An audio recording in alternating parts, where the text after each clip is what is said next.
Zameer Ahmed Khan escape ಆಗಿದ್ದಾರೆ, ಕೇರಳಗೆ ಹೋಗಿದ್ದಾರೆ. ಅವರೇ ಪ್ಲ್ಯಾನ್ ಮಾಡಿರಬೇಕಾ ದಾವಣಗೆರೆಯಲ್ಲಿ ಸೋಸಬೇಕಂತ? ಏನಾದರೂ ಪ್ರೀ ಪ್ಲ್ಯಾನ್ ಇರಬೇಕಾ?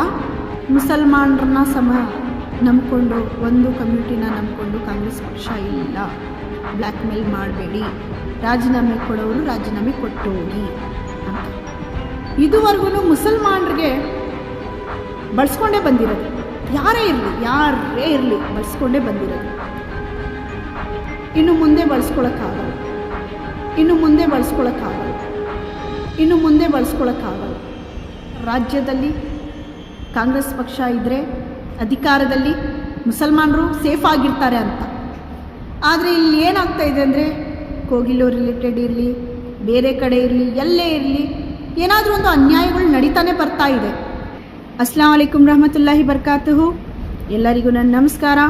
ನಾನು ಅಫ್ರೀನ್ ಖಾನ್, ಸಾಮಾಜಿಕ ಹೋರಾಟಗಾರ್ತಿ ಮತ್ತು ರಾಜಕಾರಣಿ ಇದುವರೆಗೂ. ಆದರೆ ಇವತ್ತು ನಾನು ಒಂದು ಮುಸ್ಲಿಂ ಹೆಣ್ಮಗುವಾಗಿ ಮಾತಾಡೋಕ್ಕೆ ಇಷ್ಟಪಡ್ತೀನಿ. ಸ್ವಾಭಿಮಾನ ಅನ್ನೋದು ತುಂಬ ದೊಡ್ಡದು. ಆ ಸ್ವಾಭಿಮಾನವನ್ನು ಕಳ್ಕೊಂಡು ಯಾವುದೇ ಹುದ್ದೆ ಇರಲಿ, ಎಷ್ಟೇ ದೊಡ್ಡ ಮಟ್ಟಕ್ಕೆ ನಾವು ಬೆಳೀಲಿ, ಆದರೆ ನಾವು ಒಂಟಿ ಇದ್ದಾಗ ಆ ಸ್ವಾಭಿಮಾನ ಇರುತ್ತಲ್ಲ ನಮ್ಮನ್ನು ಕಾಡ್ತಾ ಇರುತ್ತೆ. ನಮ್ಮ ನಿರ್ಧಾರಗಳು ಸುಮಾರು ಟೈಮ್ ನಮ್ಮನ್ನು ಕಾಡುತ್ತೆ, ಸರಿ ಇದೆಯೋ ತಪ್ಪಿದೆಯೋ ಅಂತ. ಸುಮಾರು ದಿನಗಳಿಂದ ದಾವಣಗೆರೆ ಉಪಚುನಾವಣೆ ಕುರಿತು ಮಾಧ್ಯಮಗಳಲ್ಲಿ ಆಗಲಿ ಸೋಷಿಯಲ್ ಮೀಡಿಯಾದಲ್ಲಿ ಆಗಲಿ ಚರ್ಚೆಗಳು ನಡೀತಾನೆ ಬರ್ತಾ ಇದೆ. ನಮ್ಮ ಮುಸಲ್ಮಾನ್ ಸಮಾಜದಲ್ಲಿ ಮುಸ್ಲಿಮರಿಗೆ ಯಾವತ್ತೂ ಅಷ್ಟೇ ಬಳಸ್ಕೊಂಡೇ ಇದ್ದಾರೆ. ಇವಾಗ ಅವಕಾಶ ಅವ್ರಿಗೆ ಸಿಕ್ಕಿದಾಗ 85,000ಕ್ಕಿಂತ ಹೆಚ್ಚು ಮತಗಳು ಮುಸಲ್ಮಾನರದ್ದು ದಾವಣಗೆರೆಯಲ್ಲಿ ಇದ್ದಾಗ, ಮತ್ತು ನಿಧನ ಹೊಂದಿರುವ ನಮ್ಮ ಶಿವಶಂಕರ ಅಪ್ಪಾಜಿಯವರು ಅವರು ಮಾತು ಕೊಟ್ಟಿದ್ರಂತೆ, ಈ ಥರ ಮುಂಬರುವ ಚುನಾವಣೆಯಲ್ಲಿ ನಾನು ಮುಸಲ್ಮಾನರಿಗೆ ಅವಕಾಶ ಮಾಡಿಕೊಡ್ತೀನಿ ಅಂತ. ದೇವರಿಚ್ಛೆ ಏನಿತ್ತೋ ಅವರು ನಮ್ಮ ಮಧ್ಯದಲ್ಲಿಲ್ಲ, ಅಕಾಲಿಕವಾಗಿ ಮರಣವನ್ನು ಹೊಂದಿದ್ರು. ಈ ಮಾತನ್ನೇ ಉಪಚುನಾವಣೆ ಬರ್ತಾ ಇದೆ ಅನ್ನೋಷ್ಟರಲ್ಲೇ ಅಲ್ಲಿರೋ ಮುಖಂಡರುಗಳು, ಮುಸ್ಲಿಂ ಮುಖಂಡರುಗಳು, ಅದೇ ಪಕ್ಷದಲ್ಲಿ ಇರೋರು, ಅವ್ರೇನು ಮಾಡ್ತಾರೆ, ಇವಾಗ ನಮಗೆ ಮುಸಲ್ಮಾನ್ ಸಮಾಜದಲ್ಲಿ ಯಾರಾದರೂ ನಮಗೋಸ್ಕರ ಧ್ವನಿ ಎತ್ತವ್ರು ಇದ್ದಾರಂದರೆ ಅದು ಸನ್ಮಾನ್ಯ ಶ್ರೀ BZ ಜಮೀರ್ ಅಹ್ಮದ್ ಖಾನ್ ಸಾಹೇಬ್. BZ ಜಮೀರ್ ಅಹ್ಮದ್ ಖಾನ್ ಅಂದಿದ ತಕ್ಷಣವೇ ನೆನಪಾಗೋದೇನೆಂದರೆ ನೊಂದಿರೋ ಜನರುಗಳಿಗೆ ಸಹಾಯ ಮಾಡಿರೋದು, ಅವಕಾಶ ಇದ್ದಾಗ ಅವಶ್ಯಕತೆ ಇದ್ದಾಗ ಅವ್ರಿಗೋಸ್ಕರ ನಿಂತು ಅವ್ರ ಪರವಾಗಿ ಅವ್ರಿಗೆ ಸಹಾಯ ಮಾಡಿರೋರು, ಮತ್ತು ಒಂದು ಒಳ್ಳೆ ಮನುಷ್ಯನಾಗಿ ಗುರುತಿಸ್ಕೊಂಡಿರೋರು. ದಾವಣಗೆರೆ ಜನರು ಏನು ಮಾಡ್ತಾರೆ, ಮುಸ್ಲಿಂ ಜನರು ಅವ್ರ ಹತ್ರ ಬಂದು ತಮ್ಮ ಮಾತನ್ನಿಡ್ತಾರೆ.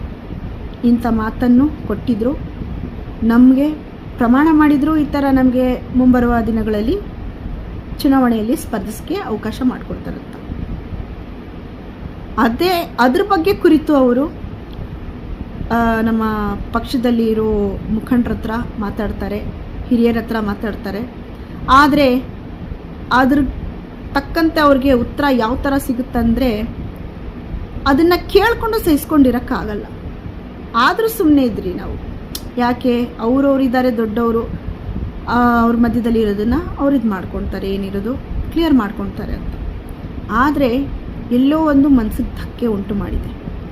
ನನಗಂತಲ್ಲ, ಮುಸ್ಲಿಂ ಸಮಾಜದವರು ಯಾರು ಮುಸಲ್ಮಾನರಿದ್ದಾರೋ ಅವ್ರಿಗೆ ಚಾಪ್ಲೂಸಿ ಚಮಚಾಗಿರಿ ಮಾಡ್ತಾ ಇರೋರಿಗೆ ಹೆಂಗಾಗಿದೆಯೋ ಏನಾಗಿದೆಯೋ ಅದು ನನಗಂತೂ ಗೊತ್ತಿಲ್ಲ. ನಮ್ಮ ಮುಸ್ಲಿಂ ಸಮಾಜದ ಮುಖಂಡರಾದ BZ ಜಮೀರ್ ಅಹ್ಮದ್ ಖಾನ್ ಸಾಹೇಬ್ರಿಗೆ ಅವ್ರು ಏನು ಹೇಳ್ತಾರೆ, ಈ ಥರ ನಮ್ಮವ್ರಿಗೆ ನೀವು ಟಿಕೆಟ್ ಕೊಡಿ, ಸ್ಪರ್ಧಿಸ್ತಾರಂತ, ಇಲ್ಲಾಂದರೆ ನಾನು ರಾಜೀನಾಮೆ ಕೊಡ್ತೀನಿ ಅಂತ ಅವ್ರು ಏನೋ ಒಂದು ಮಾತಿಗೆ ಹೇಳಿರ್ತಾರೆ. ಆದರೆ ಅದಕ್ಕೆ ಅವ್ರಿಗೆ ತಕ್ಕಂತೆ ವಿರುದ್ಧವಾಗಿ ಉತ್ತರ ಸಿಗೋದೇನೆಂದರೆ, ಮುಸಲ್ಮಾನರನ್ನ ನಂಬಿಕೊಂಡು ಒಂದು ಕಮ್ಯುನಿಟಿನ ನಂಬಿಕೊಂಡು ಕಾಂಗ್ರೆಸ್ ಪಕ್ಷ ಇಲ್ಲ, ಬ್ಲ್ಯಾಕ್ ಮೇಲ್ ಮಾಡಬೇಡಿ, ರಾಜೀನಾಮೆ ಕೊಡೋರು ರಾಜೀನಾಮೆ ಕೊಟ್ಟು ಹೋಗಿ ಅಂತ. ಹೆಸರುಗಳು ತಗೊಂಡು ನಾನು ಮಾತಾಡೋಕ್ಕೆ ಇಷ್ಟಪಡಲ್ಲ. ಈ ಪದಗಳು ಯಾರು ಬಳಸಿದ್ದಾರೆ ಪ್ರತಿಯೊಬ್ಬರಿಗೂ ಗೊತ್ತಿದೆ. ಇದ್ರ ಬಗ್ಗೆ ಮಾತಾಡೋಕ್ಕೆ ಅವಶ್ಯಕತೆ ನನಗಿರಲಿಲ್ಲ ಅಂತ ನಾನು ಸುಮ್ಮನಿದ್ದೆ.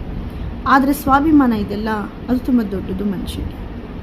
ನನಗೆ ನನ್ನ ಸ್ವಾಭಿಮಾನ ಕಾಡ್ತಾ ಇದೆ. ನಿಮಗೆ ಅವಶ್ಯಕತೆ ಇಲ್ಲ ಅಂದಿದ ಮೇಲೆ ನೀವು ಮತ್ತೆ ದಾವಣಗೆರೆ ಉಪಚುನಾವಣೆಯಲ್ಲಿ ಸಾದಿಕ್ ಪೈಲ್ವಾನ್ ಅವ್ರಿಗೋಗಿ ಮನ ಹೋಲಿಸಿ ಅಂತ ಏನಕ್ಕೆ ಹೇಳ್ತೀರಾ? ಮತ್ತು ನಮ್ಮದೇ ಆದ ಮುಸ್ಲಿಂ ಮುಖಂಡರನ್ನ ಅಲ್ಲೇ ಕಳಿಸಿದ್ದೀರಾ. ನಮ್ಮ ರಿಜ್ವಾನ್ ಅರ್ಷದ್ ಸಾಹೇಬ್ರಾಗಲಿ, ಸಲೀಂ ಅಹಮದ್ ಸಾಹೇಬ್ರಾಗಲಿ ಅವ್ರು ಕಳಿಸಿದ್ದೀರಾ. ಆದರೆ ಬೇರೆ ಯಾರೂ ಹೋಗಿಲ್ಲ ಅಲ್ಲಿ ಅವ್ರ ಮನಸ್ಸು ಹೋಲ್ಸೋಕ್ಕೋಸ್ಕರ. ಯಾರಿಗೆ ಗೊತ್ತು, ಹೋಗಿ ನೀವುಗಳು ಏನೋ ಒಂದು ಕೂತ್ಕೊಂಡು ಮಾತಾಡಿರ್ತಾಯಿದ್ರೆ ಮೈಂಡ್ ಡೈವರ್ಟ್ ಆಗ್ತಾಯಿದ್ದು. ಅಷ್ಟು ಮುಸಲ್ಮಾನರು ಕಲ್ಲು ಮನಸ್ಸನ್ನ ಇಟ್ಕೊಂಡಿಲ್ಲ. ಕಲ್ಲು ಥರ ಇಲ್ಲ ನಮ್ಮ ಮನಸ್ಸು. ತುಂಬ ಅಂದರೂ ತುಂಬ ಮೃದುವಾಗಿರೋ ಮನಸ್ಸು ನಮ್ಮದು. ಕೋಪ ಬಂದಾಗ ನಾವು ಮಾತಾಡ್ತೀವಿ. ಮತ್ತು ನಮ್ಮ ಮುಂದೆ ಯಾರಾದರೂ ಒಂದು ತೊಂದರೆಯಲ್ಲಿದ್ದಾರಂದರೆ ಚಿಕ್ಕ ಮಗು ಥರ ನಮ್ಮ ಮನಸ್ಸು ಕರ್ಗೋಗ್ಬಿಡುತ್ತೆ. ಆದರೆ ಇವತ್ತು ಮಾಧ್ಯಮಗಳಲ್ಲಿ ಏನು ಹೇಳ್ತಾ ಇದ್ದಾರಂದರೆ, ಜಮೀರ್ ಅಹ್ಮದ್ ಖಾನ್ ಎಸ್ಕೇಪ್ ಆಗಿದ್ದಾರೆ, ಕೇರಳಗೆ ಹೋಗಿದ್ದಾರೆ, ಅವರೇ ಪ್ಲ್ಯಾನ್ ಮಾಡಿರಬೇಕಾ ದಾವಣಗೆರೆಯಲ್ಲಿ ಸೋಸಬೇಕಂತ? ಏನಾದರೂ ಪ್ರೀ ಪ್ಲ್ಯಾನ್ ಇರಬೇಕಾ ಅಂತ. ಜಮೀರ್ ಅಹ್ಮದ್ ಖಾನ್ ಸಾಹೇಬ್ರು ಇಲ್ಲ ಅಂದ್ರೂ ಗೆಲ್ಲೋ ಶಕ್ತಿ ಇದೆ, ಓಕೆ ಒಪ್ಕೊಂಡೆ.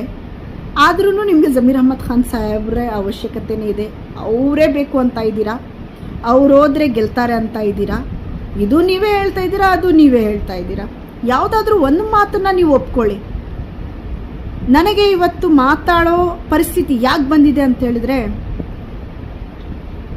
ಇದುವರೆಗೂ ಮುಸಲ್ಮಾನರಿಗೆ ಬಳಸ್ಕೊಂಡೇ ಬಂದಿರೋದು, ಯಾರೇ ಇರಲಿ ಬಳಸ್ಕೊಂಡೇ ಬಂದಿರೋದು.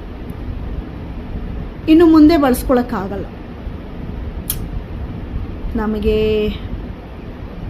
ಮುಂದೆ ಏನಾಗುತ್ತೋ ಈ ವಿಡಿಯೋ ಮಾಡಿದ ಮೇಲೆ ನಾನು ವಿರುದ್ಧವಾಗಿ ಏನು ಕ್ರಮ ಕೈಗೊಳ್ತಾರೋ ಅಲ್ಲ ಗೊತ್ತಿದೆ, ನನಗಂತೂ ಗೊತ್ತಿಲ್ಲ.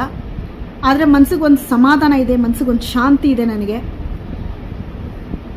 ಏನಂತ ಹೇಳಿದ್ರೆ, ಮುಸ್ಲಿಂ ಮುಖಂಡರು, ಗುರುಗಳು, ಉಲಮಾ ಅಂತ ಹೇಳ್ತೀವಲ್ಲ ನಾವು, ಉಲಮಗಳು ತನ್ನ ನಿದ್ದೆನ ಕೆಡಿಸ್ಕೊಂಡು, ನಮ್ಮ ಮುಸಲ್ಮಾನ್ ಲೀಡ್ರುಗಳು ತನ್ನ ನಿದ್ದೆನ ಕೆಡಿಸ್ಕೊಂಡು, ಮುಸ್ಲಿಂ ಸಮಾಜದ ಮುಸಲ್ಮಾನ್ ಜನರು ಎಲ್ಲಿ BJP ಬಂದರೆ ನಮಗೇನು ತೊಂದರೆ ಉಂಟಾಗುತ್ತೋ ಅಂತ ಅಂದ್ಕೊಂಡು ಪ್ರತಿಯೊಬ್ಬರು ಸೇರಿ ಒಂದಾಗಿ ನಮ್ಮ ಕಾಂಗ್ರೆಸ್ ಪಕ್ಷಕ್ಕೆ ವೋಟ್ ಹಾಕಿ ಗೆಲ್ಸ್ಕೊಂಡು ಬಂದರು. ಯಾಕೆ? ಕರ್ನಾಟಕ ರಾಜ್ಯದಲ್ಲಿ ಕಾಂಗ್ರೆಸ್ ಪಕ್ಷ ಇದ್ದರೆ ಅಧಿಕಾರದಲ್ಲಿ ಮುಸಲ್ಮಾನರು ಸೇಫ್ ಆಗಿರ್ತಾರೆ ಅಂತ. ಆದರೆ ಇಲ್ಲಿ ಏನಾಗ್ತಾ ಇದೆ ಅಂದರೆ, ಕೋಗಿಲು ರಿಲೇಟೆಡ್ ಇರಲಿ, ಬೇರೆ ಕಡೆ ಇರಲಿ, ಎಲ್ಲೇ ಇರಲಿ, ಏನಾದರೂ ಒಂದು ಅನ್ಯಾಯಗಳು ನಡೀತಾನೆ ಬರ್ತಾ ಇದೆ. ಆದರೆ ಇದೆಲ್ಲ ನೋಡಿ ನಾನು ಇದೇ ಪಕ್ಷದಲ್ಲಿದ್ದೀನಿ ಅಂದ್ಕೊಂಡು ಸುಮ್ಮನೆ ಇದೆ. ಆದರೆ ಇನ್ನು ಮುಂದೆ ನನಗೆ ಇದೆಲ್ಲ ನೋಡ್ಕೊಂಡು ಸುಮ್ಮನೆ ಇರಬೇಕಂದ್ರೆ ನನ್ನ ಮನಸ್ಸನ್ನು ಒಡೆದು ಇರೋಕ್ಕಾಗಲ್ಲ. ನನ್ನ ಸ್ವಾಭಿಮಾನ ನನಗೆ ಒಪ್ತಾ ಇಲ್ಲ ಇದಕ್ಕೆಲ್ಲ ನೋಡಿಕೊಂಡು ಸುಮ್ಮನೆ ಕೂತ್ಕೊಳ್ಳೋಕ್ಕೋಸ್ಕರ. ಅದಕ್ಕೋಸ್ಕರ ನಮ್ಮ ಮುಸಲ್ಮಾನ್ ಜನರ ಹತ್ರ ನಾನು ಏನು ಹೇಳ್ತೀನಿ ಅಂತ ಹೇಳಿದರೆ, ಯಾವುದೇ ನಿರ್ಧಾರ ತಗೊಳ್ಳಿ, ಇನ್ಮೇಲೆ ಏನೇ ಮಾಡಿ 100ಕ್ಕಿಂತ ಯೋಚನೆ ಮಾಡಿ. ತುಂಬ ಬಳಸ್ಕೊಂಡಿದ್ದಾರೆ, ಮುಂದೆ ಹೋಗಿ ತಮ್ಮ ಶಕ್ತಿ ಏನಂತ ತೋರಿಸಿ.